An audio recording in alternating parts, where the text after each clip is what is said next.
വടകരയിലെ ലോക്സഭാ തെരഞ്ഞെടുപ്പിന്റെ പ്രധാനപ്പെട്ട ചർച്ചാ വിഷയം അക്രമ രാഷ്ട്രീയമായി മാറിയിട്ടുണ്ടോ? മാറിയിട്ടുണ്ടെങ്കിൽ ഏറ്റവും ഒടുവിൽ പൊട്ടിയ പാനൂരിലെ സ്ഫോടനമടക്കം നിങ്ങൾക്കെതിരാവില്ലേ?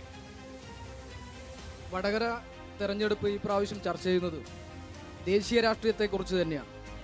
ഏറ്റവും പ്രധാനം രാജ്യത്ത് നരേന്ദ്രമോദി സർക്കാരും RSSും ചേർന്ന് ഉയർത്തുന്ന വർഗീയതയെക്കുറിച്ച് തന്നെയുള്ള ചർച്ചകളാണ് വടകര ചർച്ച ചെയ്തുകൊണ്ടിരിക്കുന്നത്.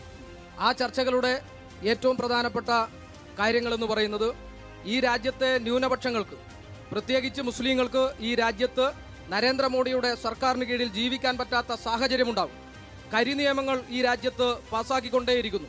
ആ കരിനിയമങ്ങൾ ഈ രാജ്യത്ത് പാസ്സാക്കുമ്പോൾ രാജ്യത്തിന്റെ പ്രധാനപ്പെട്ട പ്രതിപക്ഷ സംഘടനകൾ എന്തു നിലപാട് സ്വീകരിക്കുന്നു എന്നുള്ളതാണ് വടകര ചർച്ച ചെയ്യുന്നത്.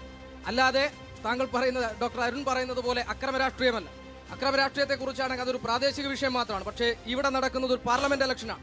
ഈ പാർലമെന്റ് ഇലക്ഷനിൽ വടകരയിലെ പ്രബുദ്ധരായ വോട്ടർമാർ, പ്രത്യേകിച്ചും നാദാപുരത്തെ വോട്ടർമാർ ചർച്ച ചെയ്യുന്നത് ഈ രാജ്യത്ത് ന്യൂനപക്ഷങ്ങൾക്കെതിരായി വർദ്ധിച്ചു വരുന്ന അക്രമങ്ങളെ കുറിച്ച് തന്നെയാണ്.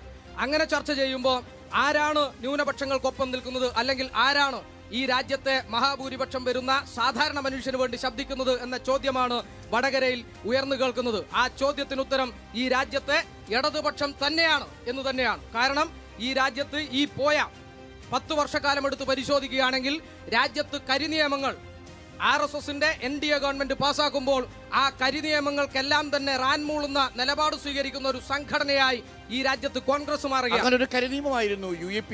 ആ UAP കേരളത്തിൽ പ്രയോഗിച്ചത് ഇടത് സർക്കാരാണ്.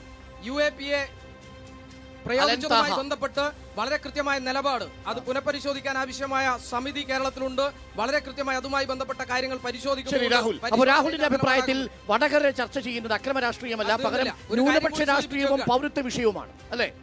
ചുരുക്കി പൗരത്വ വിഷയം, അതുപോലെ തന്നെ ന്യൂനപക്ഷ രാഷ്ട്രീയം മാത്രമല്ല, മറ്റെല്ലാ വിഷയങ്ങളും ഈ രാജ്യത്ത് ചർച്ച ചെയ്യുകയാണ്. ഈ രാജ്യത്ത് സാധാരണക്കാരായ മനുഷ്യൻ പെട്രോളിന്റെ, ഡീസലിന്റെ, പാചകവാതകത്തിന്റെ വിലവർധന മൂലം ദാരിദ്ര്യത്തിന്റെ പടുകുഴിയിലേക്ക് താഴ്ന്നു പോവുകയാണ്. രാജ്യത്തെ പൊതുമേഖലാ സ്ഥാപനങ്ങൾ സെസ് എടുത്ത് മാറ്റിയിട്ടല്ലേ ഇടതുപക്ഷത്തിന് പറയാനുള്ള കരുത്തുണ്ടാവൂ. സെസ് പ്രഖ്യാപിക്കുന്ന സമയത്ത് അതിന്റെ കൃത്യമായ കാരണം പറഞ്ഞിട്ട് തന്നെയാണ് കേരള ഗവൺമെന്റ് പ്രഖ്യാപിച്ചത്. ശരി രാജേഷ്, നോക്കൂ, നിങ്ങൾ ഷാഫി